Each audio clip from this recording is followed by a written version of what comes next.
This is the TST Electric Bike, and I decided to talk about it because I've been riding it for a few weeks, and it's changed how I get around my neighborhood, run errands, and sneak in some fun on the way home. I kept seeing these moped-style e-bikes and always wondered if they were just about looks or if they actually made sense day to day.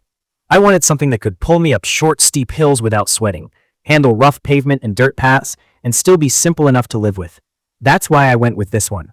It sits in that moped-style category with the bench seat and fat 20x4 tires, and it leans more toward throttle riding than exercise.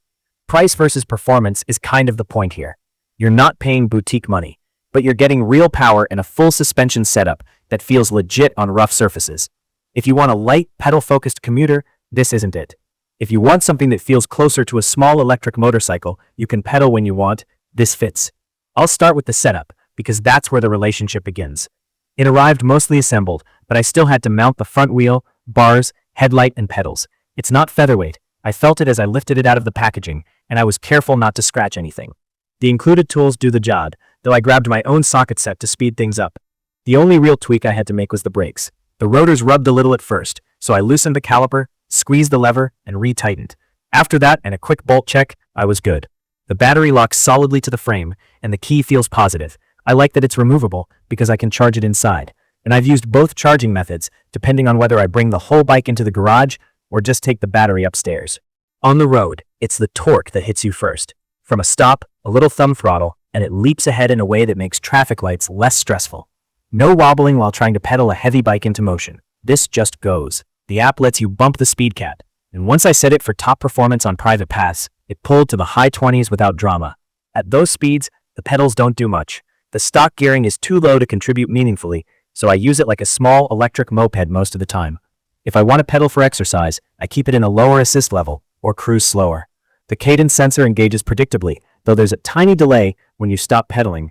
I learned to anticipate that when I roll into tight turns. Comfort matters, and this is where the fat tires and full suspension do real work. Cracked pavement, speed bumps, gravelly shoulders, they just stop being a big deal. I stay seated over stuff that would normally pop me out of the saddle. The tires are quiet and grippy, and with a bit of pressure adjustment, they float on sand better than I expected. The wide bench seat looks like it's just for style, but it's actually helpful. I can slide forward or back to change how my knees line up, which makes up for the lack of height adjustment. The bars put me in a relaxed, upright stance that feels natural for cruising. Braking is strong and predictable. Mine came with dual mechanical discs, and after a short bed-in, the levers felt firm and consistent. If you're used to hydraulic brakes on higher-end bikes, these don't have that same feather-like pull, but they've got enough bite to slow the bike down fast, without drama. The motor cutoff switches in the levers work well. I noticed it right away when I started testing panic stops in an empty lot. Between that and the stiff front end, hard braking doesn't feel sketchy. The lights are a bigger deal than I thought they would be. The headlight throws a clean beam that actually lets me see at night, not just be seen. The taillight brightens when I brake, and the turn signals are a nice touch for city riding. I do wish the display was easier to read in direct sun. I learned to shade it with my hand when I want to check battery percentage at noon. Range depends on how I ride. If I'm blasting around at high assist and using the throttle non-stop, I still get a solid ride out of it, but I don't expect all-day distance. If I dial it back and pedal a bit, I can stretch it a lot further. The sweet spot for me has been mid-assist on mixed streets and paths. Charging from near empty to full is quick enough that I can plug in after dinner and it's ready by morning. The removable battery is a big quality of life thing for me. I like that the battery system is listed as tested to UL 2849 by a recognized lab. I can't personally verify the paperwork, but I looked that up before buying, and it gave me peace of mind. Not everything is perfect. It's heavy, and that matters if you have stairs or a car rack that's high off the ground.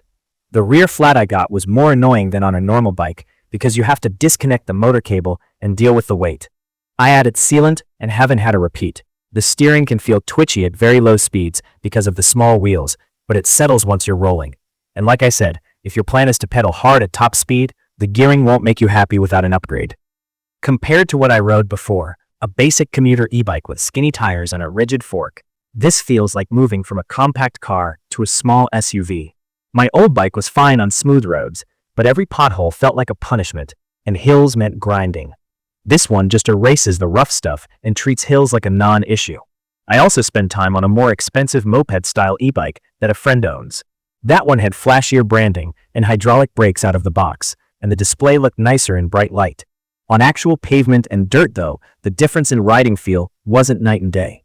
The TST gives me the power and the comfort I care about, and I'd rather live with mechanical brakes and save money, especially since stops feel confident anyway. Who I think this is for? Riders who want a fun, easy way to commute and explore without sweating, who like the stance and style, and who want legit off-pavement comfort without getting into full dirt bike territory. If you have to carry your bike up steps, or you really love pedaling fast, it might not be the right fit. If you want throttle-first riding, strong torque, solid suspension, and real lights and signals, it makes sense. Also, do yourself a favor and check your local rules about speed and throttle use, so you're set up to ride where you plan to. On value, I'm happy with what I got for what I paid. The motor's punch makes daily rides feel easy. The suspension and tires keep me comfortable, and the removable battery plus lighting package make it actually practical. It's not a delicate bicycle, and it's not a full-on motorcycle. It's a comfortable, capable middle ground that's fun every time I hit the throttle. If you've got questions about my setup, the app settings I'm using, or how it handles a specific type of terrain, drop them below. I'll keep riding it, and I can follow up in the comments. If you want more honest takes like this, hit subscribe so you don't miss the next video.